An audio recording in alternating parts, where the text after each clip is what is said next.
या बातमीपत्राचे प्रायोजक आहे LIC ऑफ इंडिया। जिंदगी के साथ भी जिंदगी के बाद भी। संपर्क 9890984042।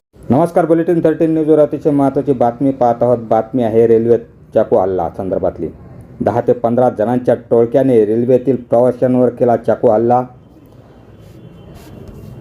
निफाडच्या खेरवाडी रेल्वे स्थानकात मुंबईकडे जाणारी राज्यराणी एक्सप्रेस प्रवाशांनी 2 तासाहून अधिक काळ रोखून धरली होती। अधिक माहिती अशी की मुंबईकडे जाणारी राज्यराणी एक्सप्रेस ही खेरवाडी रेल्वे स्थानकात आल्यानंतर 10 ते 15 जणांच्या टोळक्याने रेल्वेमध्ये लुटपाट करत प्रवाशांना मारहाण केली। दरम्यान यावेळी एका प्रवाशाने प्रतिकार केल्याने त्या प्रवाशाच्या टोळक्यावर चाकू हल्ला केला। सदर प्रवाशाला निफाडच्या रुग्णालयात दाखल करण्यात आले आहे। या हल्ल्याच्या गंभीर झालेल्या प्रवाशामुळे चोरट्यांनी रेल्वेची चेन ओढत रेल्वेतून पळ काढला। दरम्यान या घटनेची माहिती स्थानिक पोलिसांना मिळताच पोलिसांनी तातडीची घटनास्थळी धाव घेतली। यावेळी संतप्त झालेल्या प्रवाशांनी रेल्वे रोकत लोक आंदोलन केले। दरम्यान पोलिसांनी प्रवाशाची समजूत घालत हे आंदोलन मागे घेतले। सुमारे 2 तासानंतर राज्यराणी एक्सप्रेस मुंबईच्या दिशेने रवाना झाली। बुलेटिन 13 न्यूजसाठी निफाड। नांदेडहून गाडी निघाली राजा राणी आणि नंतर त्यांनी नांदेडहून बसले लोक होते।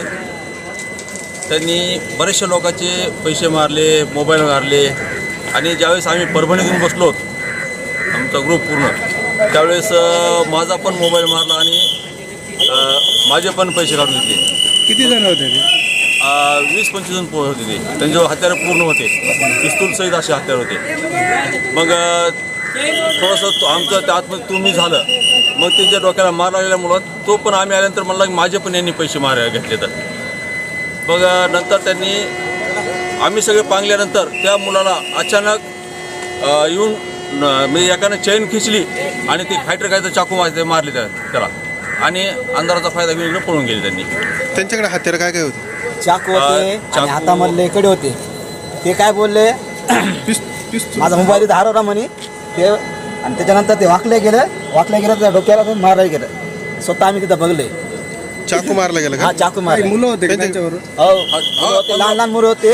लहान मुलं पॉकेट मोबाईलला चोरी किती मुलं होते अंदाजे? 17-18 मुलं त्यांना चोऱ्या आणि लहान नव्हतं ना, लेडीज नाही। लहान मुलांना चोऱ्या करायला होतं? लहान मुलं 2 होते।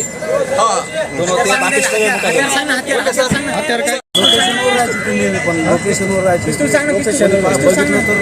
आणि एका घरी पिस्तूल होता, पिस्तूल